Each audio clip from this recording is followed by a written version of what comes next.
Actualmente, el estrés es un estado mental que muchos de nosotros estamos experimentando a causa de la pandemia del COVID-19. Nos afecta tanto en nuestro estado físico como en nuestro bienestar emocional. Aquí te presentamos algunos síntomas frecuentes de ambas manifestaciones.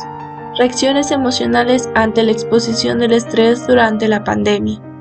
Normalmente, estos síntomas suelen aparecer durante los primeros 3 meses desde el suceso estresante y desaparecen alrededor de 6 meses después de finalizada la exposición, comenzando una etapa adaptativa que además pueden tener una intensidad leve o excesiva y pueden hacer que las personas logren desarrollar medidas de afrontamiento asertivas con el fin de adaptarse a ese nuevo entorno.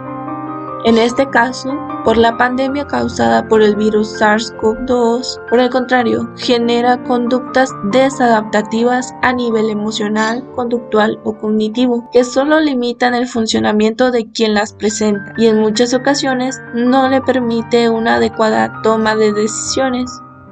Cuando una persona enfrenta un estresor prolongado o mayor al esperado, las reacciones emocionales y conductuales se tornan persistentes y contribuyen a la aparición de síntomas tales como miedo, irritabilidad, enojo, labilidad emocional, tristeza, angustia y desesperanza. Trastornos psiquiátricos que pueden presentarse en el estrés por la pandemia. Entre los elementos que deben tomarse en cuenta para evaluar las respuestas psíquicas ante el COVID-19 están los factores sociodemográficos, las demandas sociales y laborales, la estructura de la personalidad, las estrategias de afrontamiento empleadas y las redes de apoyo social con que cuenta cada individuo. Los síntomas más frecuentemente presenciados en estos factores son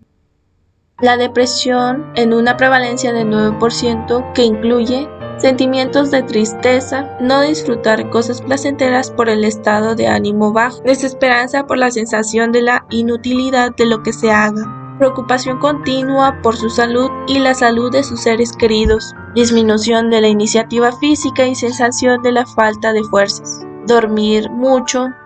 cambios en los patrones de la alimentación, desinterés en actividades de lo cotidiano como preparar la comida, hacer el aseo del hogar, etc. Dificultad para concentrarse, además de conducta impulsiva e irritabilidad. Sensación de estar sobrepasado y tener una conducta evitativa para presentarse en lugares públicos por el posible contagio. Tener dificultades para desenvolverse en situaciones académicas o laborales por el distanciamiento. Apartarse de las fuentes de apoyo social como la familia y amigos, y con frecuencia pueden aparecer ideas de muerte o ideación suicida.